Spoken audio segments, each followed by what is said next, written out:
created, light of the world, abandoned in darkness to die.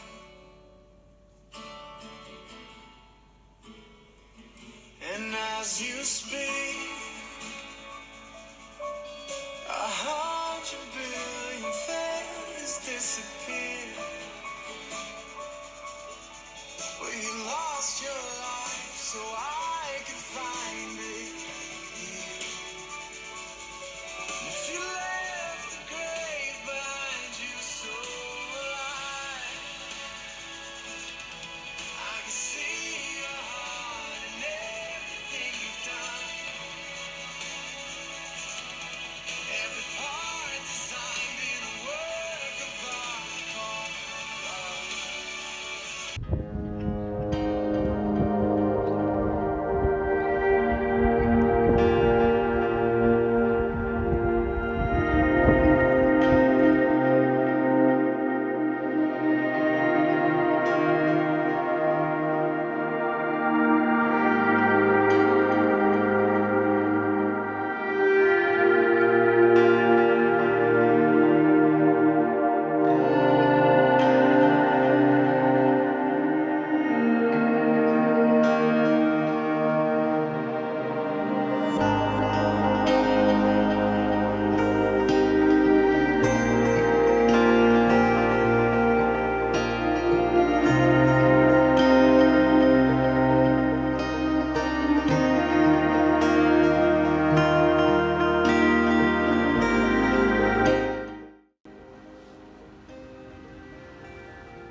Here, we have a whole train of fundamental images.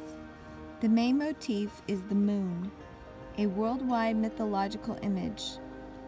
The moon dies and is resurrected every month.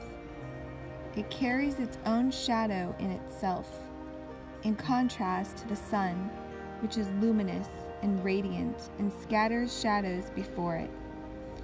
So the shadow and the sun, darkness and the sun, are separate from each other.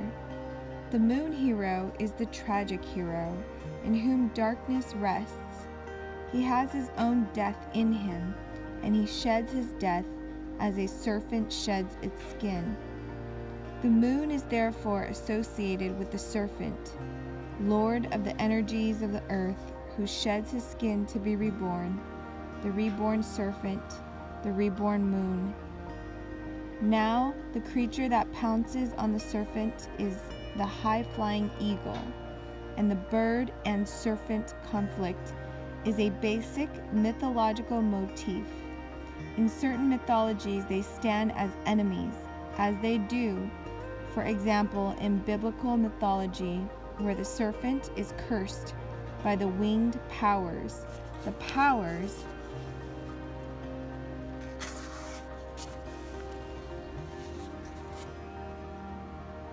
of the upper atmosphere. The bird represents the free-flying spirit. It is released from the earth and flight, the flight motif of Daedalus. The serpent, however, represents the bound to the earth spirit. Later, Stephen feels that he will fall and that he will experience the abyss. This knowledge is knowledge of the serpent power. In certain mythologies where the bird and serpent symbols are synthesized, you have the image of the dragon as a winged serpent. The winged lizard is the synthesis of the two. You can have either the attack and the separation, or the synthesis. That's the shadow integration. But to arrive at the synthesis, one has to go through the separation.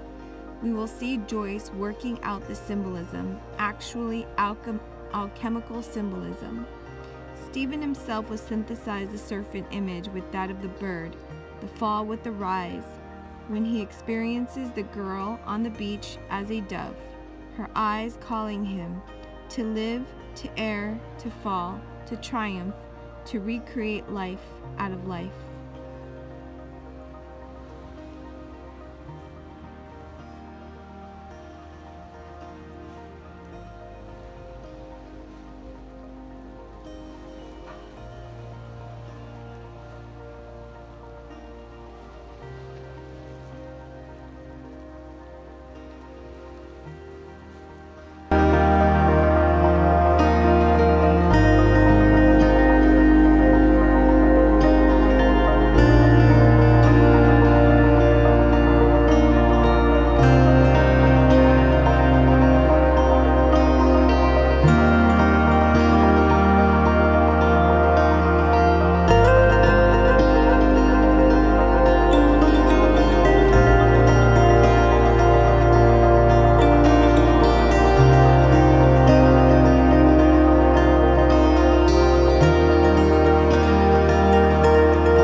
actually, the reverse of the curse is actually the inverse and opposite. Glad that we're moving from actually thinking about how can some of this go out and start being applied, and how can we write these proposals, and now we're actually doing it. So yeah, very exciting to see it all come to fruition a little more. In some way, shape, or form. It's about understanding the difference between the truth and relative truth. We all have relative truth. So when we are journaling, we're all journaling in fiction based on a true story, in honor and in humility of relative truth. Landing pages in particular, is the simpler the better, and the more upfront it is, the more likely they are to continue to the next step. Okay.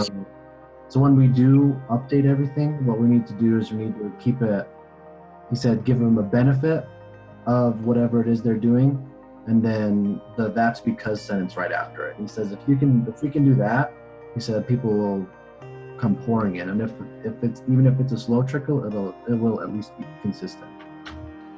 You can't duplicate it. It has to be its own transformation symbol, because each transformation is sovereign and unique. So her action can't be duplicated.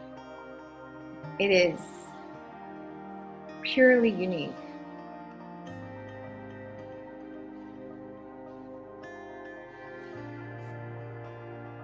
Lucifer doubts my goodness.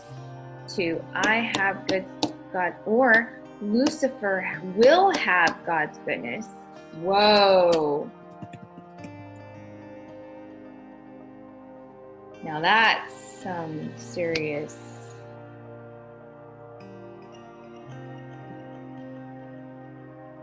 What is the nature of an anti-curse?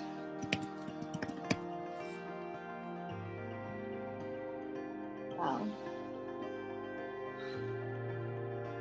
That's all I got right now. I think my brain is like, whoo. I was like doing theater, singing in church, like basically doing things that gave me a lot more joy. So I see the value in what the love story is trying to do. About the website itself, do you want to create like an online forum for those who might consider joining a circle? Because I know that the current website right now, it's kind of like an intro to everything. So is there like a specific like I was gonna say like online chat room, but like I'm not sure if that's something you consider. Bring up, you sent us the producer's playbook. I wanted to know if either Katie or Tamara had started reading it, and if not, I'd like it for our next editors meeting to really focus on that content. A reinterpretation of what evil actually is and how to reverse a curse. It goes into a reinterpretation of the temptation of Adam and Eve through the lens of 3 premises. 1, God is love. 2, love is defined. And 3, love is sovereign, in that it has its own divine will, act, and matter. So based on those 3 premises, it completely transformed my outlook on the fall, like meaning the fall of Lucifer, the fall of Adam, the fall of Eve, and then the fall of God.